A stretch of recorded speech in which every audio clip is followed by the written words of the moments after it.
Hello, my name is Ashish Sharma and this is our next lecture on vector algebra and we are solving the assignment. तो 27 questions तक अपन ने solve कर लिए थे, question number 28 है। ठीक है, चलो करते हैं क्वेश्चन नंबर 28। तो क्या कह रहा है, द डायरेक्शन अलोंग विच, क्या क्या बोल रहा है, the direction along which there is no change in the value of function at point R. मतलब डायरेक्शन पूछ रहा है, the direction along which there is no change in the value of function at point. ठीक है, कि इस point पर इस फंक्शन में कोई चेंज ना आए, वो डायरेक्शन कौन सी होगी। तो आपसे पूछ रहा है डायरेक्शन। तो सबसे पहले बात अपन करते हैं कि किसी भी फंक्शन में किसी पर्टिकुलर डायरेक्शन में चेंज को कौन बताता है। चेंज इन कोई भी फंक्शन है, जैसे फाई है, along any direction D cap, क्या होता है बेसिकली डायरेक्शनल डेरिवेटिव ही तो होता है। क्या होता है, डायरेक्शनल डेरिवेटिव। अब क्योंकि अपने को नहीं पता है कि डायरेक्शन कौन सी है, तो मैं उसको D1 मान लेता हूँ। और क्योंकि इसमें देखो हर ऑप्शन में दो दो है, इसका मतलब दो डायरेक्शन पूछी है इसने, इसका मतलब दो डायरेक्शन है D1 और D2 कैप, वो अपने को निकालनी है। तो पहले मैं change in phi along D1 cap. Wait a minute, दोबारा। तो देखो change in phi along D1, यहाँ पे फाई की जगह फंक्शन जो है एफ से लिखा हो तो भी कोई मतलब नहीं है, मतलब वही की बात है, फंक्शन को एफ से रिप्रेजेंट कर सकते हैं। तो क्या हो जाएगा ये gradient phi dot D1 cap. ठीक है, अच्छा अब D1 कैप अपने पास नहीं है, फंक्शन फाई है अपने पास, फाई तो है ये रहा, तो चेंज को बताएगा अलोंग D1 कैप। लेकिन क्वेश्चन में क्या कहा गया है कि नो चेंज, इसका मतलब ये value according to the question कितनी आ जानी चाहिए, 0 आ जाना चाहिए। गिवन सिचुएशन है ये। अरे भाई change along that direction in function must be 0, no change. Clear है। अब देखो आपके पास एक रिलेशन आ गया, आपके पास फंक्शन है तो आप इजीली ग्रेडियंट फाई कैलकुलेट कर सकते हो, और आपको कैलकुलेट क्या करना है, D1 कैलकुलेट करना है। तो देखो ऐसी बहुत सारे डायरेक्शन हो सकते हैं जिसके अलोंग इसके अंदर कोई चेंज नहीं आएगा। तो this problem can not be solved directly without the help of options. So basically इसमें क्या होता है, hit and trial method use करते हैं अपन। पहला ऑप्शन करके देखते हैं, दूसरा करके देखते हैं, तीसरा और चौथा, जो सेटिस्फाई कर जाए वही ऑप्शन हो गया। लेकिन इसको पहले अपन थोड़ा सा सोल्व कर लेते हैं। तो देखो ग्रेडियंट फाई कितना होगा, ये रहा, ये फंक्शन है फाई। तो ग्रेडियंट फाई कितना होगा, ग्रेडियंट फाई क्या होता है, delta phi upon delta X आई cap plus delta phi upon delta Y जे cap plus delta phi upon delta Z के कैप। यही होता है। ठीक है, अच्छा तो देखो फिर ग्रेडियंट फाई निकालते हैं अपन, एक्स के रेस्पेक्ट में डेरिवेटिव करते हैं पहले। तो देखो एक बार तो exponential term as it is, उसके बाद x square plus x y का करोगे तो 2x प्लस एक्स वाई का करोगे तो y i cap plus y के रेस्पेक्ट में करेंगे तो exponential x square plus x y as it is, y के रेस्पेक्ट में करेंगे तो एक्स स्क्वायर का 0 प्लस एक्स वाई का एक्स जे कैप, और z के रेस्पेक्ट में इसमें कोई टर्म ही नहीं है तो 0 होगा। ठीक है, तो ये आ गया अपना ग्रेडियंट फाई। लेकिन अपने को ग्रेडियंट फाई किस पॉइंट पे चाहिए, इस पॉइंट पे चाहिए। तो ग्रेडियंट फाई कितना हो जाएगा, x की जगह 3 और y की जगह 2।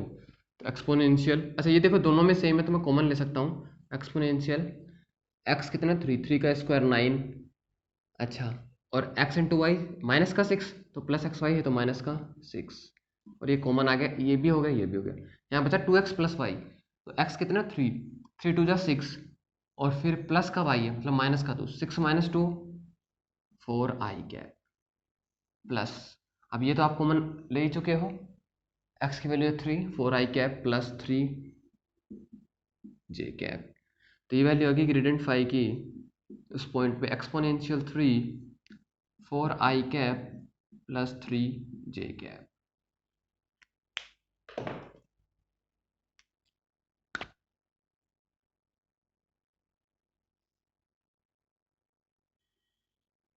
क्लियर है? ठीक है। अब आपको करना क्या है, एक बार D1 निकालना है, तो ग्रेडियंट फाई आ चुका है, ये ऑप्शन रहे, सेटिस्फाई करा के देख लो। अब अगली जो चीज़ आती है कॉमन सेंस, क्योंकि देखो 4 ऑप्शन है, तो ऐसे बहुत सारे क्वेश्चन हो सकते हैं जिनमें हिट एंड ट्रायल लगेगा, और एटलीस्ट एक या दो क्वेश्चन तो मिल ही जाते हैं, चाहे वो केट हो, जेस्ट हो, या फिर नेट हो, मतलब जिनमें ऑब्जेक्टिव टाइप क्वेश्चन होते हैं उनमें एक क्वेश्चन कम से कम ऐसा मिल जाएगा जो किससे होगा, बिना ऑप्शन की मदद से नहीं हो सकता है। तो यहाँ पे हिट एंड ट्रायल अपन लगाएंगे। तो हिट एंड ट्रायल में क्या चारों लगाएंगे? नहीं, उसमें अपने को थोड़ा कॉमन सेंस यूज करना पड़ेगा। देखो इसका इनके साथ डॉट प्रोडक्ट कितना आ जाना चाहिए? 0 आ जाना चाहिए, 0 आ जाना चाहिए। इसके दोनों डिजिट पॉजिटिव हैं, क्या है? दोनों पॉजिटिव। तो इसका डॉट प्रोडक्ट 0 कब हो सकता है? जब डायरेक्शन में एक प्लस का और एक माइनस का हो, क्योंकि एक प्लस का मल्टीप्लाई होकर प्लस बनाएगा, दूसरा माइनस बनाएगा। तो एक नंबर प्लस और एक नंबर माइनस मिलके 0 बना सकते हैं। अगर दोनों प्लस हुए तो 0 नहीं बनेगा, दोनों माइनस हुए तो भी 0 नहीं बनेगा। तो देखो जैसे बी ऑप्शन की बात करो, इसके अंदर ये भी माइनस है, ये भी माइनस है, तो जब अपन डॉट प्रोडक्ट करेंगे इसके साथ, तो माइनस का 2.4 आएगा, आई कैप से करोगे तो, और 0.8 को 3 से करोगे तो माइनस का 2.4 आएगा। तो क्या हो सकता है कि नहीं, 0 बनेंगे ही नहीं, तो ये ऑप्शन कट हो गया। ऐसे ही इसमें भी देखो ये दोनों माइनस है, तो ये ऑप्शन भी कट हो गया। इसमें देखो ये दोनों प्लस हैं, तो ये ऑप्शन भी कट हो गया। तो आपको डॉट प्रोडक्ट करने की भी जरूरत नहीं पड़ी, कॉमन सेंस ही हो गया। अब इसमें देखो एक प्लस है एक माइनस है, मतलब ये हो सकता है, हो सकता है। करके देख लो, अगर यकीन नहीं है तो देखो करता हूँ मैं, पहले मैं इसके लिए कर लेता हूँ D1 के लिए। तो ये कितना है, ग्रेडियंट फाई की वैल्यू कितनी है? एक्सपोनेंशियल 3 4 आई कैप प्लस 3 जे कैप डॉट 0.6 आई कैप माइनस 0.8 जे कैप। क्लियर है? ठीक है, डॉट प्रोडक्ट करो, और ये किसके बराबर आना चाहिए? 0 के बराबर आना चाहिए, 0 के बराबर आ जाना चाहिए ना। देखते हैं 0, अगर ये 0 आ गया तब तो मतलब ये सेटिस्फाई कर जाएगा, ये वो डायरेक्शन हो जाएगी जिसके अलावा इसमें कोई चेंज नहीं आ रहा है। ठीक है, तो देखो exponential 3 as it is 4 into 0.6 का मतलब 2.4, आई डॉट आई 1 हो जाएगा, प्लस माइनस माइनस 3 इंटू 0.8 का मतलब 2.4। बोलो 0 आया ही नहीं आया? आया ना 0, तो ये कंडीशन सेटिस्फाई हो गई। इसका मतलब ये करेक्ट है। एक डायरेक्शन ये है जिसमें जिसके अलोंग इसमें कोई चेंज नहीं आ रहा है इस पॉइंट पर। ऐसे ही इसके लिए चेक कर लो, इस बार ये माइनस है ये प्लस है, तो ये माइनस ये प्लस, तो ये माइनस आ जाएगा ये प्लस आ जाएगा और ये 0 ही बनाएगा। क्लियर है? तो करेक्ट ऑप्शन क्या हो गया? ए ऑप्शन करेक्ट हो गया। क्लियर है? ठीक है, अब नेक्स्ट क्वेश्चन पे चलते हैं अपन, क्वेश्चन नंबर 29। ये मैं मिटा लेता हूँ।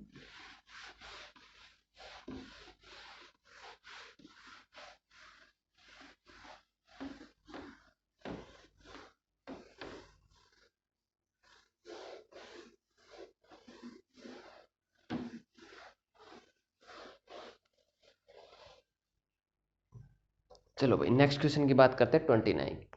अच्छा ये देखो इंपॉर्टेंट है स्पेशली फॉर IIT एग्जाम, और ये पूछा जा चुका है ऐसा question. Equation for the tangent plane, equation for the tangent plane to the surface. तो देखो पहले जनरल फॉर्मूला मैं आपको समझा देता हूँ। Equation of tangent plane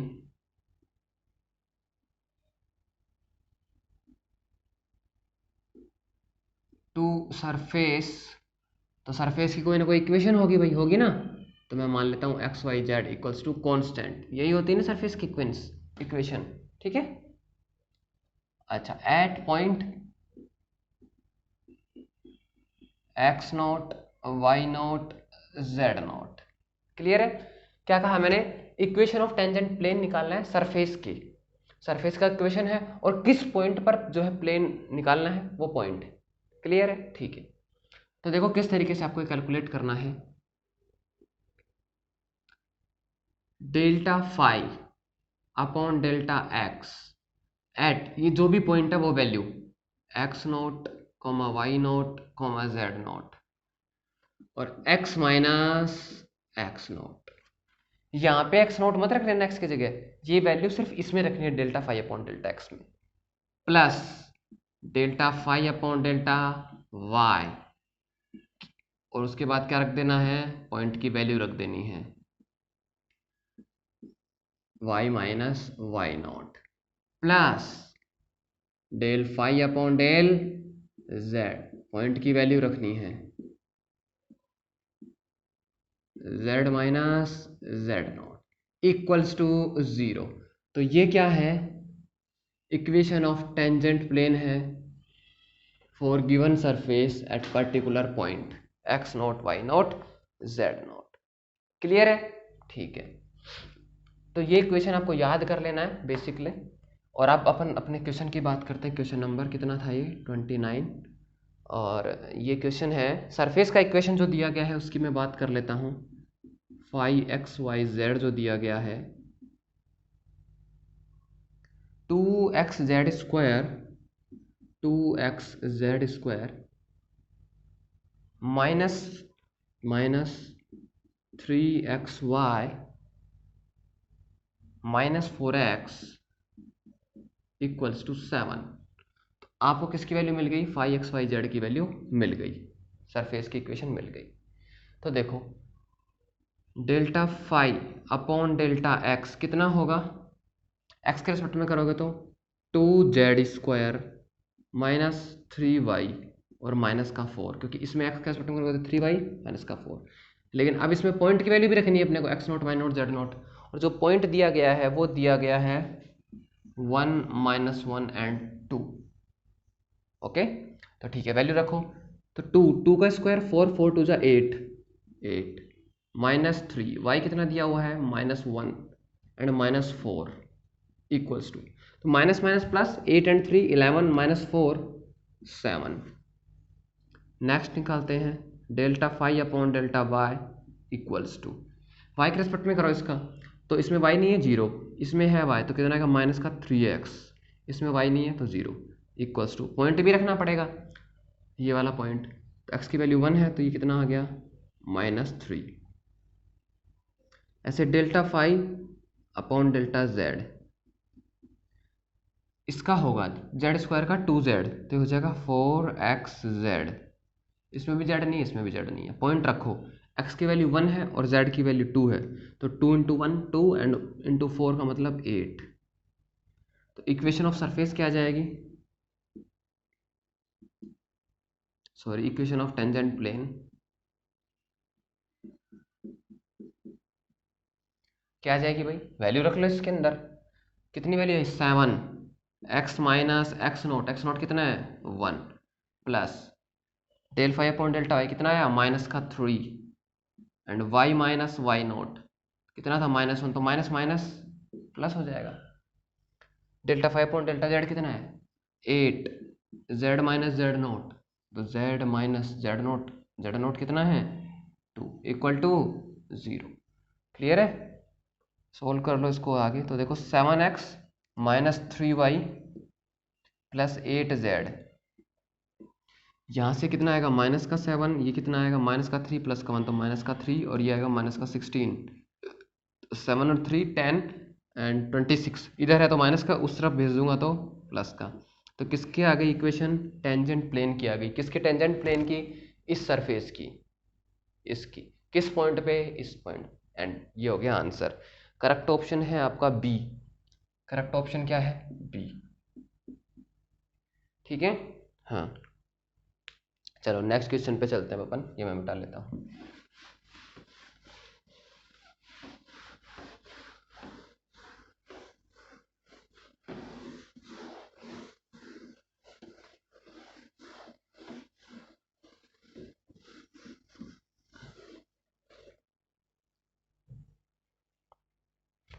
next question है if F vector is a constant vector.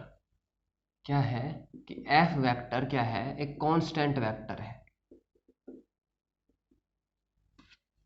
ठीक है। And R vector is position vector, then find. R vector क्या है? पोजीशन वेक्टर है। तो क्या पता करना है? Gradient of F vector dot R vector, ये आपको पता करना है। तो सबसे पहली बात आती है कांस्टेंट वेक्टर का मतलब क्या है? कांस्टेंट वेक्टर का मतलब जिसका मैग्नीट्यूड चेंज नहीं हो। जैसे कि मान लो ये मैं लिख देता हूँ 2i cap plus 3j cap plus k cap, इसका मैग्नीट्यूड में कोई वेरिएबल नहीं है ना, देखो कोई वेरिएबल है इसमें नहीं है, तो ये क्या हो गया? कांस्टेंट वेक्टर हो गया। तो मैं एफ वेक्टर को चाहो तो आप अलग अलग लिख सकते हो या फिर एक जैसा भी बना सकते हैं, जैसे आई कैप प्लस जे कैप प्लस के कैप और बाहर एफ लिख दो। लेकिन ये क्या है, स्पेशल केस हो गया, ये जनरल केस है। तो मैं एफ वेक्टर जो है, कांस्टेंट वेक्टर जो है, उसको मैं लिख लेता हूँ एफ एक्स आई कैप प्लस एफ वाई जे कैप प्लस एफ जेड के कैप। लेकिन ध्यान क्या रखना है कि यहाँ पे जो एफ एक्स है, एफ वाई है और एफ जेड है, ये क्या है, कांस्टेंट है, मतलब इनमें कोई वेरिएबल नहीं है। अगर इनका डेरिवेटिव वगैरह करोगे तो जीरो आएगा, कहने का मतलब ये है। पोजीशन वेक्टर कितना होता है, एक्स आई कैप प्लस वाई जे कैप प्लस जेड के कैप। तो F vector dot R vector कितना हो जाएगा, F x into x plus F y into y plus F z into z. अब इस क्वांटिटी का, ये एक स्केलर ही तो है, ये इस स्केलर को मैं मान लेता हूँ फाई। तो आपसे अब क्या पूछा है, ग्रेडियंट फाई पूछा है। क्यों? क्योंकि आपसे इसकी वैल्यू ही तो पूछी है। ये क्या होता है, पूरे का x के रेस्पेक्ट में करो पार्शियल डेरिवेटिव, फिर y के रेस्पेक्ट में करो और फिर z के रेस्पेक्ट में करो। तो देखो x के रेस्पेक्ट में करो तो एफ एक्स तो कांस्टेंट है, x का करोगे तो 1, तो ये हो जाएगा F x I cap.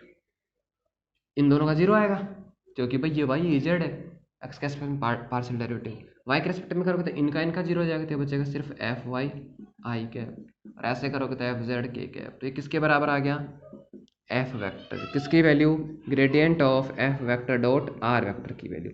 So this is the correct option and this option matches with the D option. किससे मैच कर रहा है ये, डी ऑप्शन से मैच कर रहा है। ठीक है, क्लियर है। आपको असाइनमेंट डाउनलोड करनी है, आप कहाँ से कर सकते हैं, डिस्क्रिप्शन में लिंक है, जो अभी तक नहीं किया है उनके लिए। नेक्स्ट क्वेश्चन की अपन बात करते हैं, अपन क्वेश्चन नंबर 31 की बात करते हैं।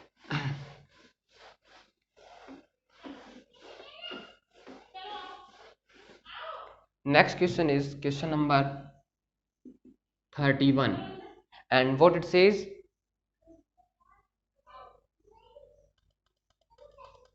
for a constant vector a vector which of the following is not correct, which of the following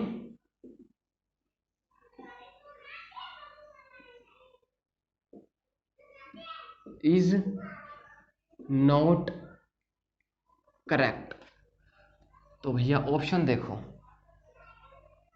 और ये क्या कह रहा है कि ए वेक्टर यहाँ पे क्या है, कांस्टेंट वेक्टर है, इसने लिख के दिया है gradient of A vector dot R vector equals to A vector, पहला ऑप्शन। दूसरा ऑप्शन है divergence of A vector cross R vector equals to 0, और सी ऑप्शन है curl of A vector cross R vector equals to 0, sorry 2a vector, 2a vector, और D है none of these, मैं सिर्फ none लिख देता। ठीक है, तो देखो ये तो आपने अभी चेक किया था, please wait, really this is very disturbing around me. चलो खैर करते हैं संघर्ष। हाँ, तो ये तो अभी अपन ने चेक किया था, अब अपन ए क्रॉस आर, ये बी और सी ऑप्शन को और चेक करना है, 2a वेक्टर है।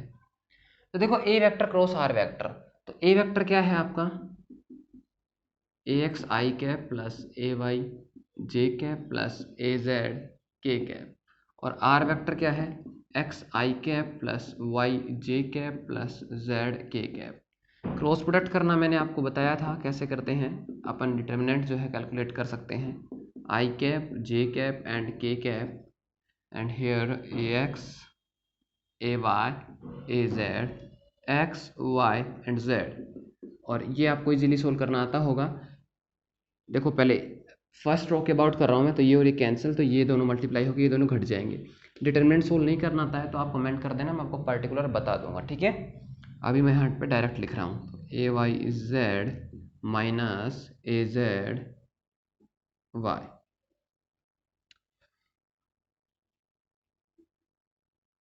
माइनस जे कैप, ये और ये कैंसिल, तो A X into Z minus A Z into X and plus k cap, and this is nothing but xy minus ay x। तो ये आ गया आपका a क्रॉस आर आ गया। ठीक है भाई। अब अपने क्या करना है, डाइवर्जेंस और निकालना है इसका। क्या निकालना है,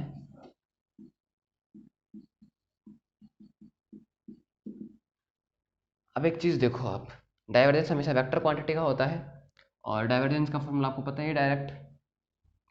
अगर अपना कैसा है, कार्टेशियन सिस्टम है, तो डाइवर्जेंस ऑफ ए वेक्टर कितना होता है कार्टेशियन के लिए, del A x upon del x आई के plus del A Y upon delta Y जे के plus del A Z upon delta Z के कैप, यही होता है। तो देखो इसका एक्स कंपोनेंट क्या है, ये रहा, वाई कंपोनेंट ये रहा और जेड कंपोनेंट ये रहा। तो एक्स कंपोनेंट में कहीं एक्स है क्या, नहीं है, तो डेरिवेटिव करोगे यहाँ पे ये वैल्यू तो जीरो।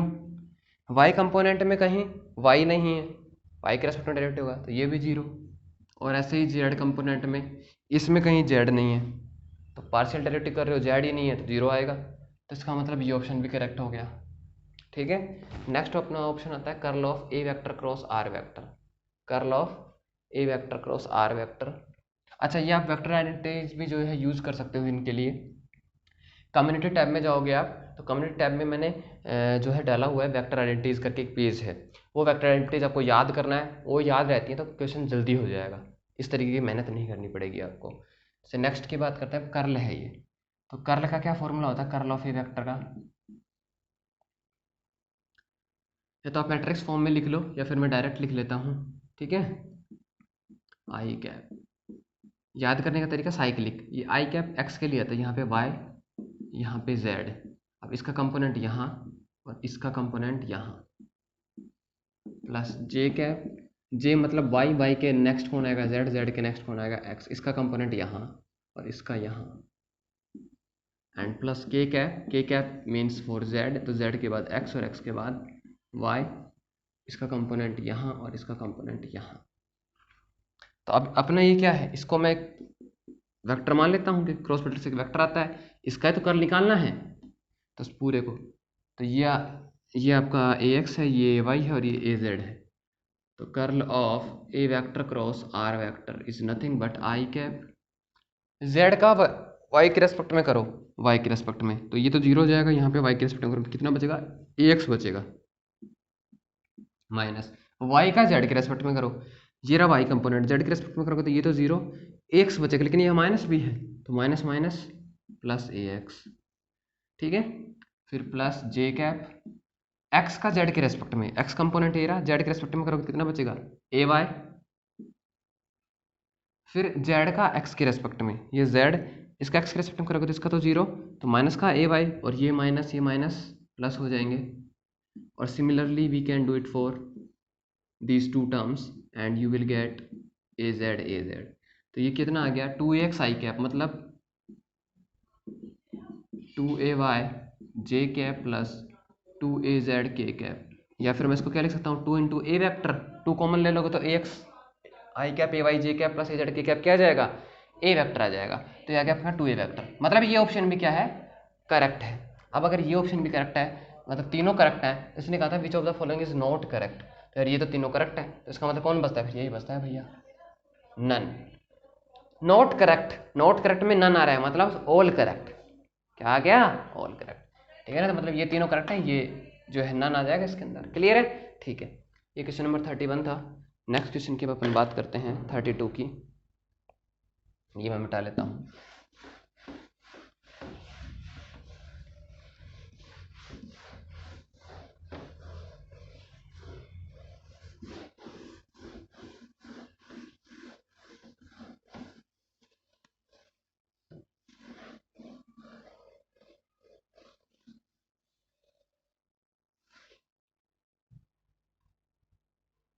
थर्टी टू देखो अब आप, if u equals to X square plus Y square plus Z square, okay, and R vector equals to, and R vector equals to X I cap plus Y J cap plus Z के cap, then divergence of u into R vector पूछा है। ठीक है, ये पूछा है आपसे, तो आर वेक्टर अगर ये है तो इसका मतलब ये वैल्यू किसकी हो गई, आर स्क्वायर की। अरे आर वेक्टर ये तो आर का मोड क्या होगा, under root X square plus Y square plus Z square, तो ये वैल्यू यू क्या है, बेसिकली आर स्क्वायर है। ठीक है, तो देखो डाइवर्जेंस ऑफ यू की जगह मैं कितना लिख दूं, आर स्क्वायर आर वेक्टर, ये पूछा है। अब आप कर भी सकते हो, नॉर्मली फॉर्मूला भी यूज कर सकते हो, आप इसको कार्टेशियन में कन्वर्ट करके भी कर सकते हो, आप इसको स्फेरिकल में भी कर सकते हो, लेकिन इसका डायरेक्ट फॉर्मूला भी मैंने आपको बताया हुआ है, क्या कि डाइवर्जेंस ऑफ आर की पावर एन, आर वेक्टर कितना होता है, एन प्लस 3 इंटू आर की पावर एन होता है। कंपेयर कराओगे तो यहाँ से एन की वैल्यू कितनी है, 2 है, इसका मतलब divergence of R square R vector कितना हो जाएगा, 2 प्लस 3 एंड आर स्क्वायर, मतलब 5 आर स्क्वायर, और आर स्क्वायर किसके बराबर है, यू के बराबर है। तो 5 यू ऑप्शन है डी के अंदर, किसके अंदर है, डी के अंदर, तो D option is correct. Clear है, नेक्स्ट देखते हैं अपन।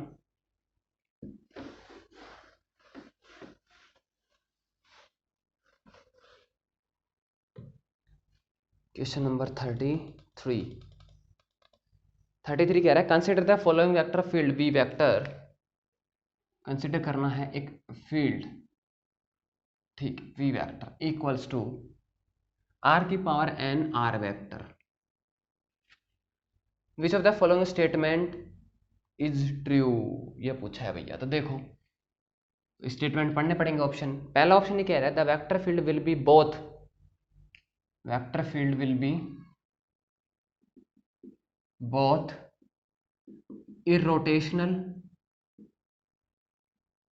and solenoidal for all values of n, पहला ऑप्शन ये है। दूसरा है the vector field will be irrotational but can never be solenoidal, vector field क्या है, is irrotational but can never be solenoidal, can never be solenoidal। Option C vector field B irrotational and solenoidal for particular value of n, vector field is irrotational and solenoidal for particular value of n, and the final option is D, vector field will be solenoidal but never be irrotational।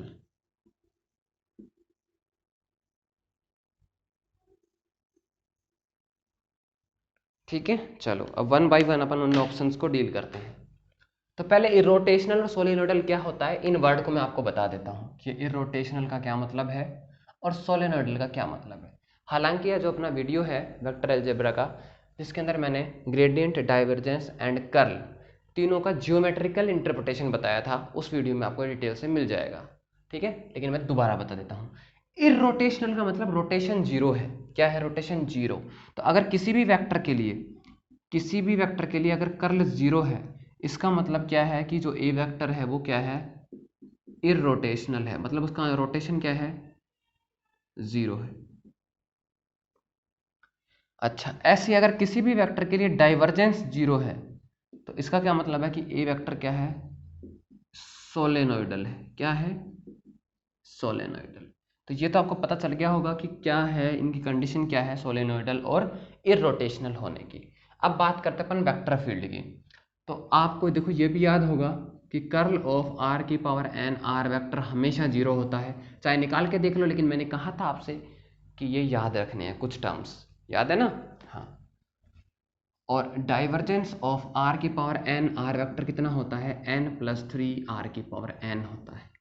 तो देखो are की power N से कितने भी हो, curl तो हमेशा zero है, कर्ल हमेशा जीरो है, इसका मतलब ये हमेशा ऑलवेज क्या होगा, इरोटेशनल होगा, चाहे एन की वैल्यू चाहे कुछ भी हो। लेकिन क्या हमेशा ये सोलेनोइडल होगा, नहीं, क्योंकि एन की वैल्यू जब -3 होगी, जब एन कितना होगा -3 होगा, उसी केस में डाइवर्जेंस ऑफ आर की पावर एन वेक्टर क्या होगा, 0 होगा, जब एन कितना होगा -3, -3 + 3 0, वरना ये 0 नहीं होगा। इसका मतलब पहला ऑप्शन क्या कह रहा है, solenoidal for all value of N है, गलत बात है ये तो। सोलेनोइडल होगा लेकिन ए की वैल्यू पे होगा, गलत। Vector field is rotational but can never be solenoidal, कभी सोलेनोइडल नहीं हो सकता, ये भी गलत है। क्यों, कैन इक्वल टू -3 पे सोलेनोइडल हो रहा है, तो ये भी गलत। वेक्टर फील्ड इज इरोटेशनल, ठीक है, सही है ये बात, and solenoidal for particular value of N, particular किसी वैल्यू पे सोलेनोइडल होगा, ये बात बिल्कुल करेक्ट है, बोलो। दोनों स्टेटमेंट करेक्ट हैं इसके। और vector field will be solenoidal but can never be irrotational, ओहो ये तो बिल्कुल ही गलत है। इरोटेशनल तो है भाई, हमेशा 0 है। तो कौन सा ऑप्शन करेक्ट हो गया, ऑप्शन सी। कौन सा नंबर का क्वेश्चन था, 33। क्लियर है, चलो एक कैमरा देख लेता हूँ यार, चल रहा है यार। तो हो गए 33 क्वेश्चन। नेक्स्ट चलते हैं हम अपन आगे, क्वेश्चन नंबर 34 पे।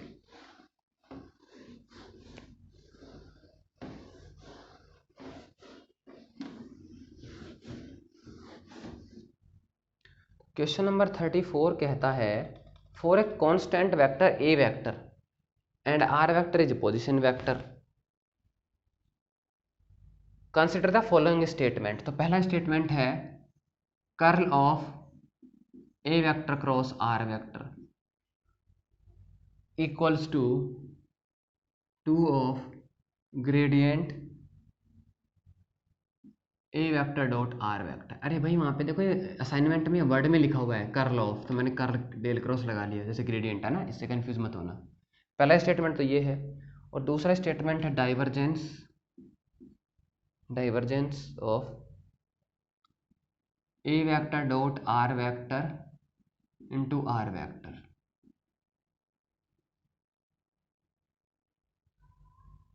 ए vector dot R vector into R vector equals to R A vector dot R vector, ठीक है। तो ये क्या कह रहा है, ऑप्शन क्या है कि both statement are true, both statement are true, ये फर्स्ट स्टेटमेंट है, ये सेकंड स्टेटमेंट है। ऑप्शन बी क्या कह रहा है, only statement 1 is true, only 1 is true. C क्या कह रहा है, only second is true, only second is true. और चौथा क्या कह रहा है, both statement are false, both are false, मतलब दोनों ही गलत है। चेक करें, ठीक है करो तो भाई। देखो ये अभी थोड़ी देर पहले अपने सोल्व किया था ना, curl of A cross R, कितना आया था, अरे चाहे तो बैक करके देख लो, 2a वेक्टर आया था ना, आया था। तो राइट साइड जो है इसका, ये भी देखते हैं ये आता है या नहीं आता है, तो 2। अच्छा ये भी सोल्व किया हुआ है अपन ने, बताओ वो तो आपको पीछे करके देख लो, वरना यहाँ कर लो यार, ए डॉट आर करो, ग्रेडियंट करो, तो ए वेक्टर आता है इसकी वैल्यू, तो इंटू 2 है तो 2a वेक्टर, तो पहला स्टेटमेंट तो ट्रू है। ये दोनों वैल्यू अपन ऑलरेडी कैलकुलेट कर चुके हैं, चाहे तो आप वीडियो पीछे जाके देख लो, है ना। सेकंड स्टेटमेंट देखो, divergence of A dot R into R vector. तो देखो भैया, ए डॉट आर का मतलब हो गया ए X X plus A Y Y plus A Z Z. तो डाइवर्जेंस ऑफ इसका आर वेक्टर से और मल्टीप्लाई करना है, आर वेक्टर से। तो आर वेक्टर का मतलब एक्स आई कैप प्लस वाई जे कैप प्लस जेड के कैप। तो डाइवर्जेंस का क्या फॉर्मूला होता है भैया,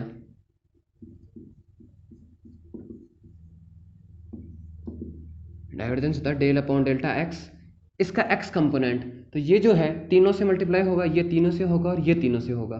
तो जब ये इन तीनों से होगा उस केस में अपने पास क्या आएगा, एक्स कंपोनेंट आएगा।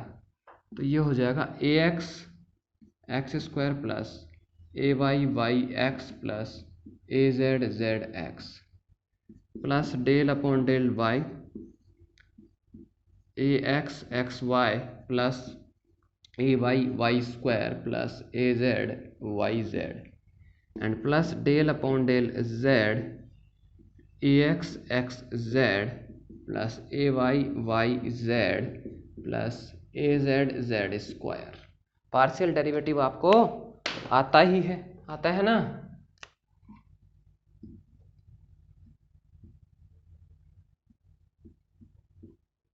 एक्स के रेस्पेक्ट में करोगे तो इसका कितना आ जाएगा, 2 इंटू ए एक्स एक्स, अरे एक्स स्क्वायर का 2x हो गया, बस यही तो किया है मैंने,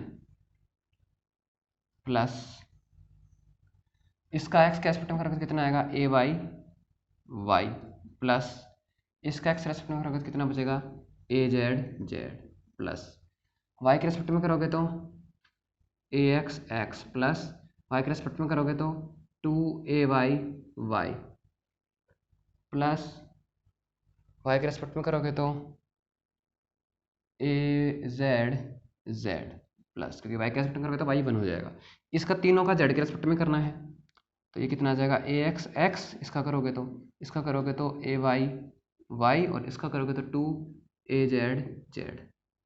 आगे सोल्व करोगे तो देखो 2 A X X, 2 A Y Y and 2 A Z Z,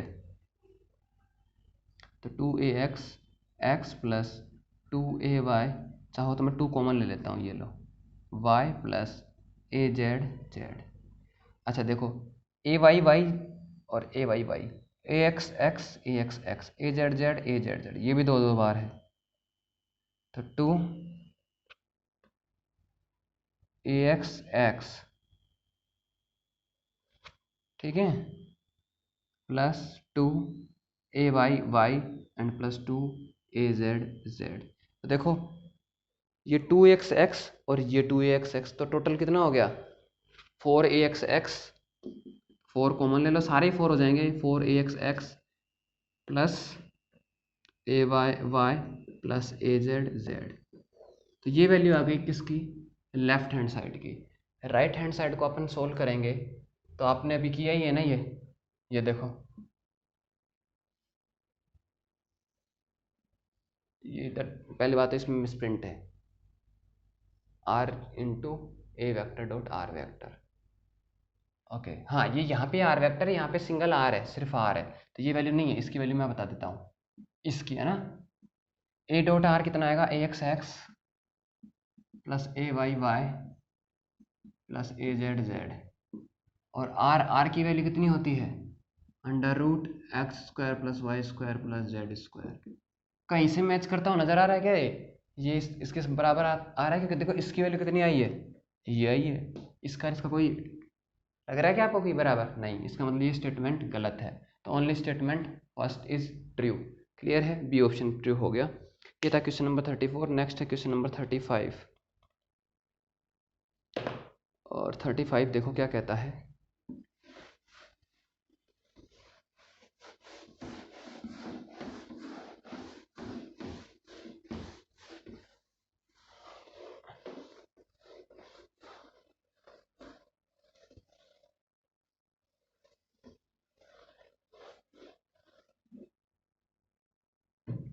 35 कहता था scalar potential corresponding to a conservative field is, F vector दिया हुआ है कितना, 2x³ y4 plus X, 2x³ y4 plus X X cap, plus 2x4y³ plus y y cap. और ये क्या कह दिया कि भैया आपको हमने एफ वेक्टर दे दिया है, दे दिया, ठीक है, the scalar potential corresponding to the conservative field, इसकी कोरस्पॉन्डिंग आपको स्केलर पोटेंशियल निकालना है। क्या निकालना है, स्केलर पोटेंशियल।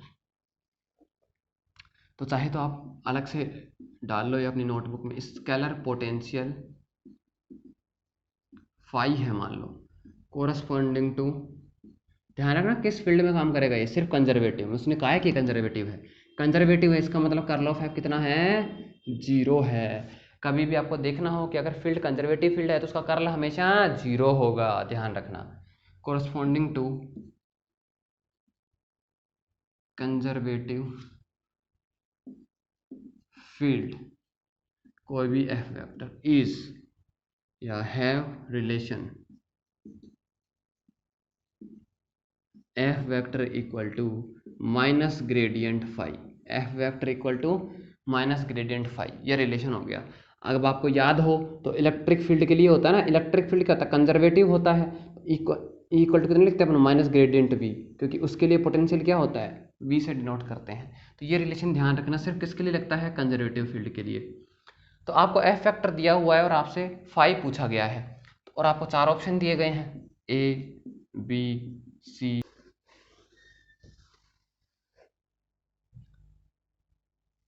क्या करना है, F equal to minus gradient phi है, तो भैया आपको चेक करना है, 4 ऑप्शन है आपके पास A B C D, gradient निकालो और जिसके से ये आ जाए वो करेक्ट ऑप्शन हो जाएगा। ठीक है, तो कैलकुलेशन मैं आप पे छोड़ रहा हूँ क्योंकि मैंने ग्रेडियंट के बहुत सारे क्वेश्चन जो है करवा दिए हैं। ठीक है, नेक्स्ट अपन बात करते हैं